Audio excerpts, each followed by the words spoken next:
I have limited fuel. I can only do so much. This is an unhealthy kind of guilt. And one of the tricks of shaitan is that he says,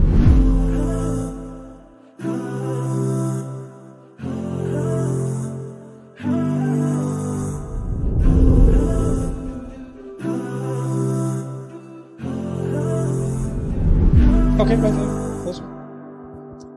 Assalamu alaikum. Wa alaikum salam. So I have an issue. Whenever I try to practice, I start with a new thing. As an example, I've started with fasting on Mondays and Thursdays. But now I've abandoned reading the Quran. So I have an issue. I cannot start with one thing and do the other thing as well. And it's very embarrassing to me and also saddening. I'm frustrated and I don't know what to do. So what would your advice be to young practicing Muslims? My first advice would be, there are priorities in our religion, your basic requirements, and they have to do with what you owe to Allah first, and then what you owe to the people in your life, right? Take care of those, and then everything else is additional. And the additional things you do in this religion, you should never feel guilty about them. So if you're able to do Mondays and Thursdays sometimes and not other times, there's no reason for you to be angry at yourself or you're not doing enough. This is an unhealthy kind of guilt. We should be, you should actually feel guilty when you do something less than what you're expected to do.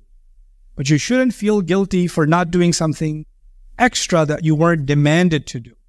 You're blessed to do it, good. And you know what? There's also limited fuel. I have limited fuel. I can only do so much. So if, for example, you're able to fast, well, fasting can be physically and mentally very draining, right? So your brain doesn't work as much. So now you're not able to recite Quran. That's okay because you're fasting.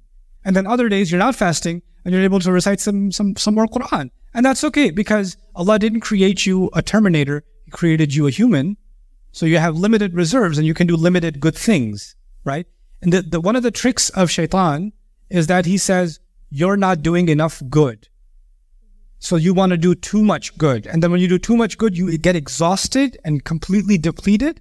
And then you end up doing no good because it was all too much for you. So it looks like, why would shaitan want you to do more good? Yeah, he would, because he knows this is how you will burn out, right? So don't burn yourself out.